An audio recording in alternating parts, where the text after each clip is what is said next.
Welcome back to the Toffee Blues, your source for all things Everton. I'm Ellis, and today I'm back with a preview. It's West Ham versus Everton at the London Stadium. A massive game for both sides. Julian Lopetegui at risk, Sean Dyche at risk. Who's going to go first?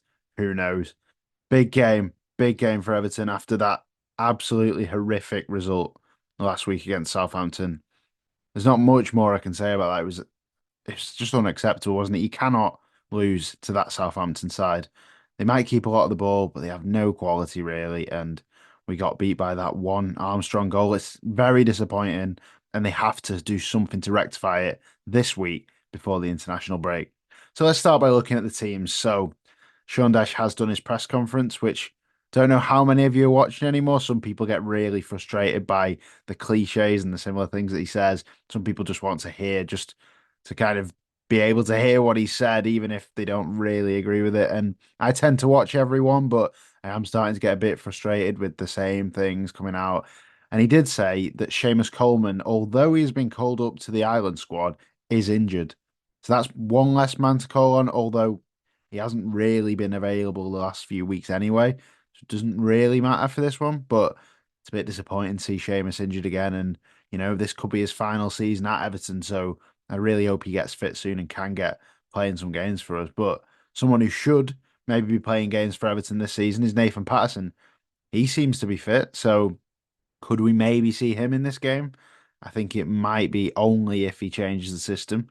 If we played a five, he might play him, but to me, it seems like Sean Dyche doesn't like Nathan Patterson anymore, and we know about the slap incident and stuff. So we'll see on that front. I'm not quite sure if we'll see him at all. If Dyche is the manager, whether it'll even be from the bench. But someone who I do hope that we need to see soon is Beto. I want him to start, and a lot of you will disagree with me here because people don't think he's very good, and others prefer Dominic Calvert-Lewin. But for me, there's one choice up front now, and that is Beto. Calvert-Lewin the last few weeks hasn't seemed that interested.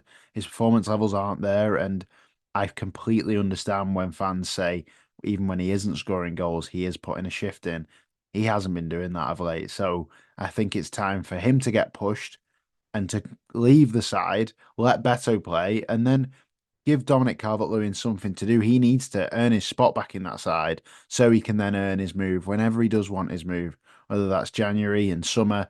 He needs to play for his place, and at the minute, he's guaranteed that spot. So I would be changing that. I'd be starting Beto without a doubt, and I think he could do some damage, to be fair, and he could do some damage on the counter attack against West Ham.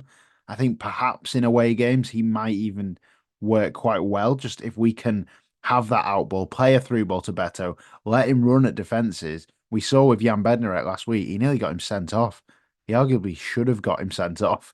So we know that he can do that. And I just hope that Dyche can conjure up a plan of playing to Beto's strengths in this game against West Ham, who aren't exactly a side that are doing that well at the moment, are they?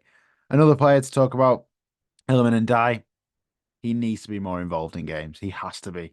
He has to be playing centrally, I think, as well. He is our best player, our most creative outlet, and he isn't very much involved at the moment. He's almost been playing as a fullback, to be honest. He's been that far back. So we need to get him die in the game, play through him. I'd be playing him centrally and getting him massively involved in this team. And then finally on the team front, it's Vitaly Mikalenko. It's time, I think, for him to have a bit of a break out the side. Maybe just have that time out just to then come back into form and know that he hasn't got that spot nailed down because for a while it seems like he has got that left back spot nailed and he isn't playing well enough at the moment. He hasn't started the season well. So I'd be going with Ashley Young at left back and I would actually be bringing Nathan Patterson in at right back. But if you want to hear all about the starting 11 in detail, make sure you watch the starting 11 show. But in terms of West Ham, obviously the team that we're playing on Saturday, it could be do or die for Julian Lopetegui. It could be it for him. If Everton beat them, which sounds like a big ask at the minute, that could be it for him. He's not had a good start at all. And all the fans who were hoping that David Moyes would stay at West Ham may have been proved right. Perhaps you got to be careful what you wish for, maybe sometimes. And although they wanted to change style, it's not really paid off, has it? I don't think it was the right appointment anyway. He didn't work at Wolves and he was quite demanding at Wolves as well in terms of players. And he's a manager that hasn't done well for a while now. So it was a weird choice, and now they seem to be paying the price for it. So it'll be interesting to see if Lopetegui does get sacked in the next few weeks, who West Ham actually go for, because whoever West Ham go for is probably a manager who's going to be one of our targets as well, because you'd hope we'd be fishing in a similar pool to them, really. They might be able to attract slightly better managers because they've got better players, but in terms of club size, we know where Everton are, don't we? So I think that whoever does get appointed West Ham manager might be a target that we could be going for as well. In terms of their team, Jared Bowen stands out. Of course he does. He is the player that scores the most when they play Everton.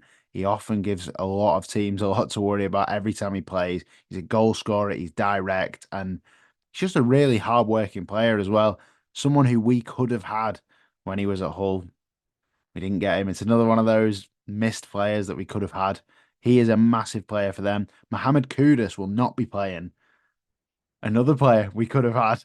He won't be playing because of his suspension, because of that weird aggressive moment he had in one of the games recently, which means he's out of this game completely. Massive news for us that. Good job that he isn't playing.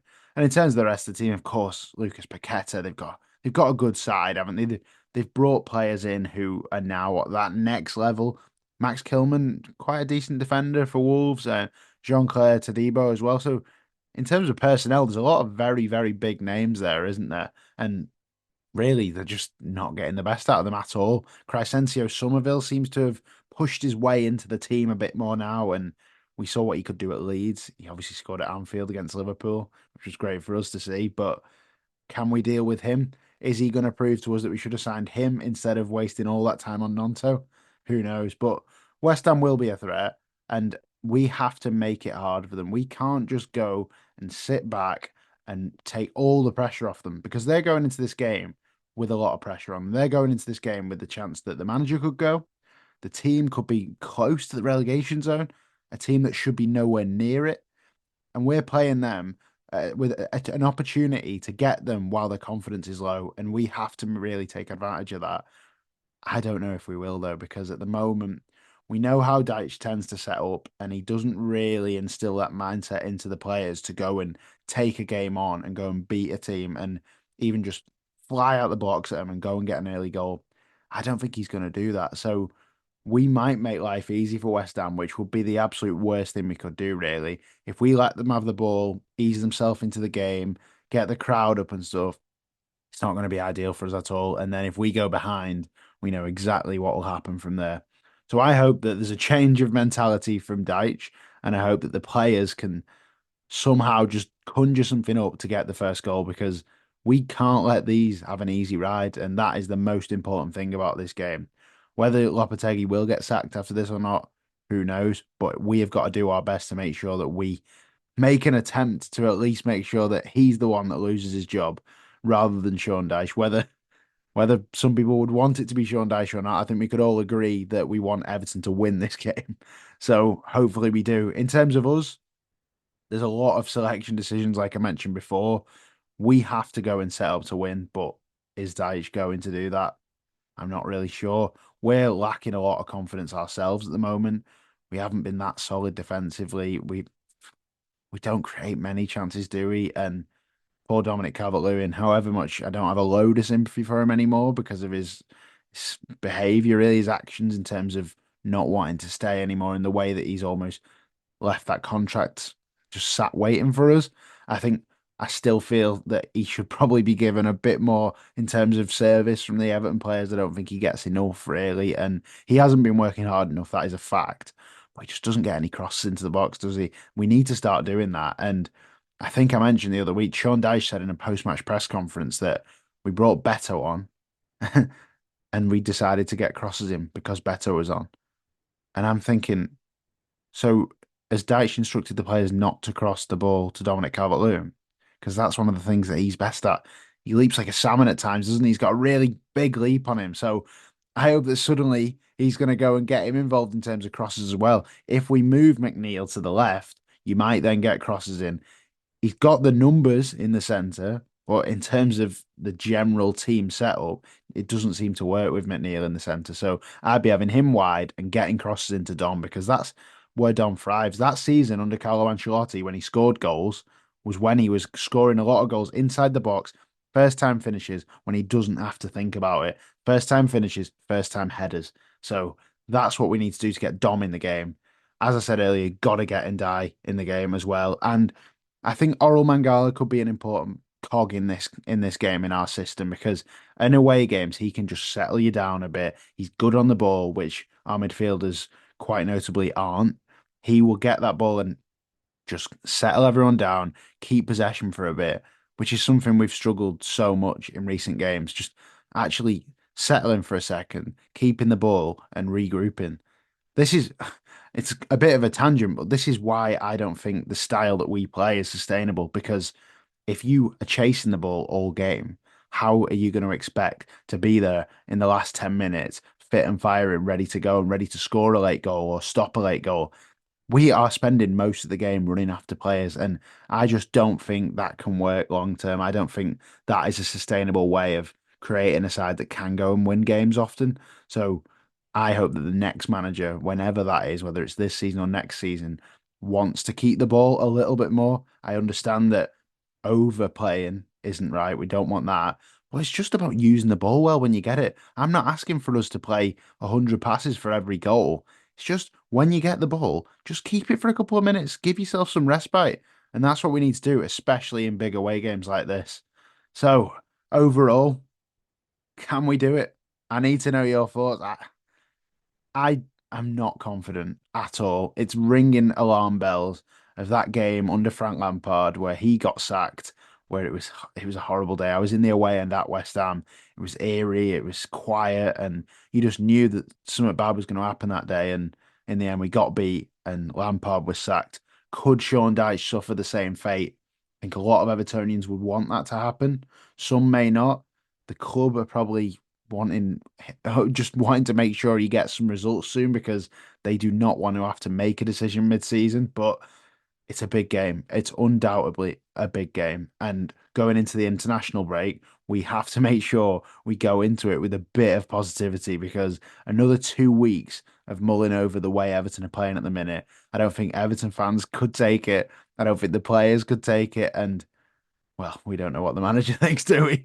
But I think that that unbeaten run that we had in the last few weeks has just masked the performances. So while Dyche would probably say we've had a good run and then we've lost a game, I'd say more this has been coming. So it's time to put a stop to that, improve the performances, and go and get a win going into the international break to finally get this season going. We've had a couple of false starts. We had the win against Palace. We had the win against Ipswich. It's time to get a win and make sure it counts this time. Get a win and back it up and really just sort ourselves out this season. I'll probably end up saying it in every single preview, but this season should not be a relegation battle. This team is better than that, and Goodison Park deserves more than that.